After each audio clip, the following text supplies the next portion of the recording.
Je suis le bon berger qui donne sa vie pour ses brebis.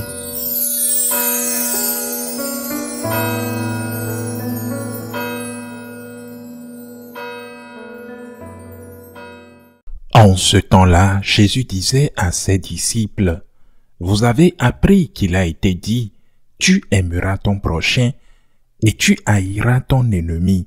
Eh bien, moi je vous dis, aimez vos ennemis et priez pour ceux qui vous persécutent, afin d'être vraiment les fils de votre Père qui est aux cieux.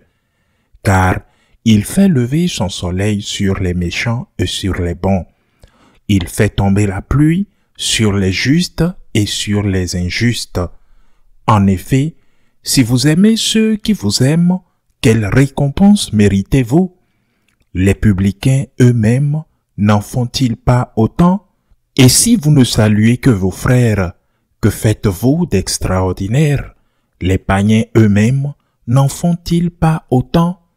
Vous donc, vous serez parfaits comme votre Père céleste est parfait.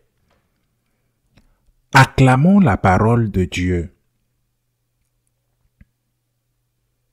Le Christ nous enseigne un chemin de sanctification. Soyez parfaits comme votre Père céleste est parfait. Il nous montre un chemin pas vraiment facile.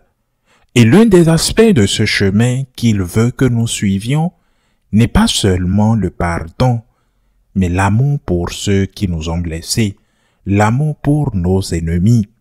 Et ce n'est pas facile, surtout envers ceux qui nous ont causé de grandes souffrances ou ceux qui nous ont fait souffrir parmi nous. Que devons-nous faire? La première chose à faire est de reconnaître le chemin, de l'identifier à la volonté de Dieu. Nous ne pouvons pas choisir parmi les commandements de Jésus ceux qui nous sont faciles et ceux avec lesquels nous sommes d'accord. Nous ne pouvons pas dire, par exemple, « Je défends la parole de Dieu, la tradition et la liturgie bien exécutée, mais je ne pardonne pas à mon ennemi. » Aimer son ennemi est un élément essentiel du message chrétien. Jésus inclut dans le Notre Père et même dans le récit du Notre Père, après avoir terminé la prière qu'il enseigne, il revient à plusieurs reprises. Jésus a parlé du pardon et de l'amour envers ses ennemis.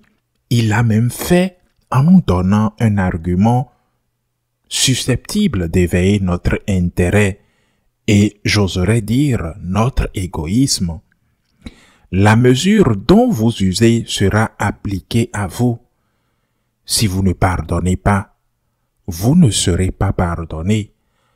Nous disons dans notre Père, pardonne-nous nos offenses, comme nous pardonnons aussi à ceux qui nous ont offensés.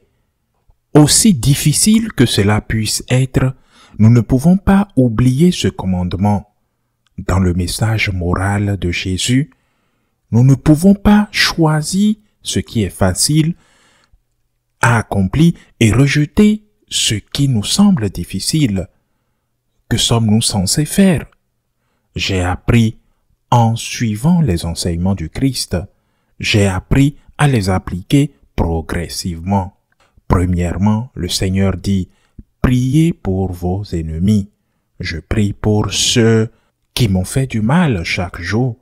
Priez pour vos ennemis. Priez, c'est très important.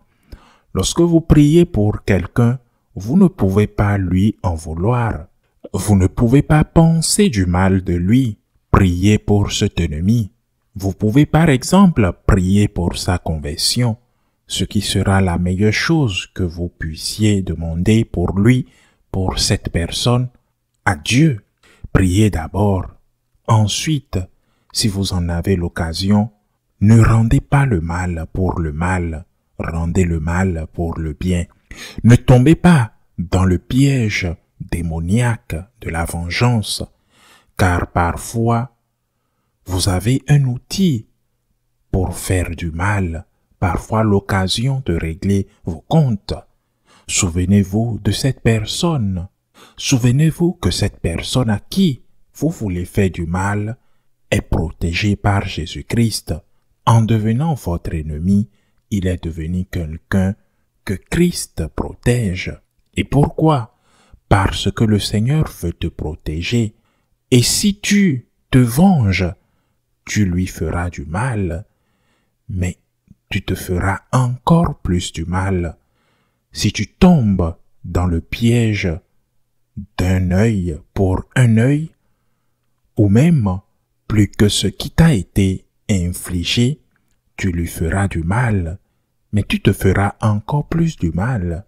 Ceux qui font le mal causent de la souffrance aux autres, certes, mais ceux qui font le mal se font encore plus de mal à eux-mêmes. Troisième étape. La première était prier pour son ennemi.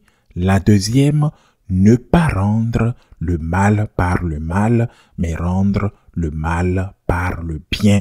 Troisième étape. Faites le bien. Faites du bien à celui qui vous fait du mal. Il ne vous remerciera peut-être pas, et peut-être jamais.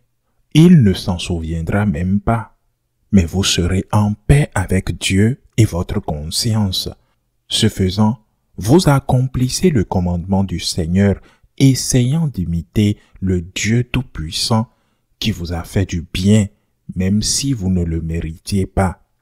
Tout cela, ces trois étapes, prier, ne pas rendre le mal pour le mal, faire du bien à ceux qui vous ont fait du mal, tout cela est difficile. C'est toujours difficile, parfois très difficile.